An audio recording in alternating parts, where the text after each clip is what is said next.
జాతీయ రైతు దినోత్సవం సందర్భంగా ఈ కవిత రైతన్నలకు అంకితం. హాలికుడా హాలికుడా సేద్యం చేస్తూనే ఉన్నాము ఒక వ్యసనంలా, అనావృష్టి అతివృష్టులను తట్టుకుంటూ, అరాకొర ఇచ్చే విద్యుత్ సరఫరాని తిట్టుకుంటూ, ప్రతి ఏరువాకకి నీ ఆశ పెటేల్మని చీల్చుకుని వచ్చిన మొలక లాంటిది.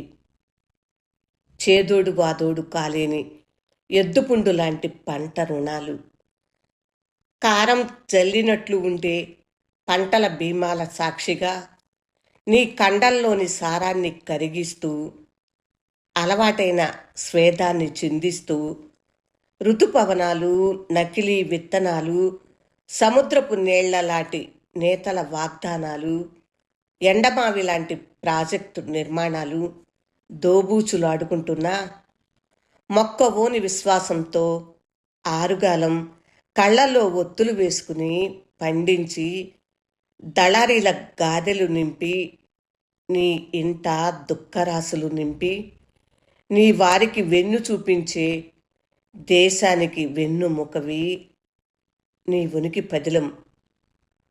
మొదలంట ఎండిన పైరును చూసి గుండె తడి ఆరిపోయినా, నెర్రులు వారిన పంట పొలం చూసి గుండె వ్రక్కలైనా, భూమిని నమ్ముకున్నావు కనుక జీవోత్సవంలా బ్రతుకుతూనే ఉంటావు. అమ్మకైనా వెల కట్టగల రియల్ మాయాజాలపు వలలో చేపవైనావు. సెజ్ కుంపట్లు నీ గుండెల్లో మంటలు రేపితే, కర్ణుని పిడికెట్లోని భూమాత కన్నా విలవిలలాడినావు.